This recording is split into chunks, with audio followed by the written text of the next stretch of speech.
السلام عليكم ورحمة الله وبركاته. magacaygu waa Mahad Jaamac Koronto waxaan ahay tababara saxaafadeed. markii ugu horeysay aan tababar qabtay waxay ahayd sanadkii 2006 haddana waxaan sameeyay sanadii 2008 laakiin intii u dhaxaysay 2011 ilaa hadda oo ah 2018 shaqada aan qabtaa waa tababaranimo waxaana aan tababaraa wariyaasha iyo maamulayaasha warbaahinta. waxaan jeclaystay inaan halkan ka bilaabo tababaro saxaafadeed oo ah inaan idin la wadaago inta awoodeyda ah waxyaabaha aan is oran karo way hagaajin karaan warbaahinta af Soomaaliga wax ku qorta. sababta aan u doortay inaan halkan idin kula wadaagana waxa weeyaan maadaama inta aynu kalaaska ku kulanno ama aynu is aragno ay aad uga yar tahay inta ay fursadu noo saamix weyday inaan kulanno ee haddana jecel ama doonaya inay wax hagaajiyaan waayayna meel ay wax ka faa'iideystaan ama ay u suurtageli weyday inay fursad wanaagsan helaan. waxaad yeelan doontaa inta hawshan ay socoto comments ama fikrad oo aad email ahaan igula wadaagi kartid, comment ahaan igula wadaagi kartid ama Facebook-gaba aad qoraal igu soo diri kartid. waxaan ku dadaali doonaa maalin kasta toddobaadkiiba mar inaan 5 daqiiqo aan ku soo koobo casharka. haddaba casharka maanta aan bilaabayno waxa weeyaan anshaxa saxaafadda. anshaxa saxaafadda tiirarka iyo qodobada uu ka kooban yahay dhammaantood waxa ay ku salaysan yihiin qodobada diinteena islaamku ayna amartay waxaana dhammaantood ay ilaaliyaan inaan lagu dhaqmin ama aan la samayn waxyaabaha diinta islaamka ka soo horjeeda. tusaale ahaan qodobka ugu horeeya ee aasaaska u anshaxa saxaafadda waxa weeyaan runta, in run la sheego. waan garanaynaa halka ay diinta islaamku ka istaagtay runta. alaa lacnatullaahi cala alkaadibiin. dadka runta sheegan ilaahay wuu amaanay, kuwa beenta sheegan ilaahay wuu lacnaday. haddaba runtu waa maxay?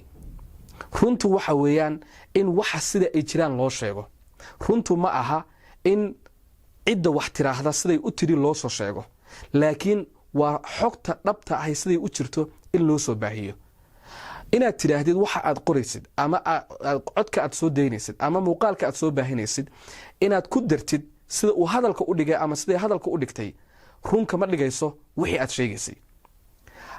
waxaad runta ku ogaan kartaa inaad adigu horey wax xog u sii haysid oo aad dhinacyo kala duwanna ka xaqiijisid waxan aad baahinaysid. sheeko kasta oo la sheego waxay leedahay in ka badan 2 dhinac, ma aha 2 dhinac, in ka badan 2 dhinac oo ama 3 dhinac, 4 dhinac, 5 dhinac ah oo ay sheekadu khusayso. waa wax kasta oo dadka loo baahinayo. sababta saas loogu adkeeyay oo la doonay in runta la sheego waxa weeyaan in dadku ay helaan xog sax ah oo xaqiiq ah oo ay go'aan ku gaari karaan. maxaa yeelay shaqada warbaahintu waxa weeye in bulshada loo furo golodoodeed la tuso wax dhexdooda ka jira si ay u helaan go'aamo sax ah, xog ay ku gaari karaan.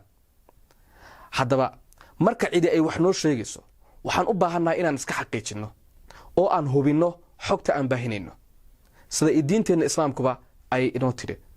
aayad quraana waxay tiraahdaa yaa ayuha aladiina aamanuu in jaa'akum faasiqun binaba'in fatabayanuu an tusiibuu qowman bijahaala fatusbixuu calaa maa facaltum naadimiin. kuwiina ilaahay rumeeyo haddii qof wax idinla yimaado waxun sheegaya iska hubiya si idnaan u baahin dabadeedna idnaan khalad uga gelin qolo aan waxba adinkoon ogeyn, yani ogaanshiyalaan inaad qolo xukun khaldan ugu fulin kadibna idnaan ka shallaayin ama ka qoomameen wixii aad samayseen. warka iyo xogta la sheegayna waa sidaas oo kale. waa inaad hubisid waxa aad baahinaysid inay run yihiin. aaminaad warku ma galo. warku wuxuu u baahan yahay dhexdhexaadnimo.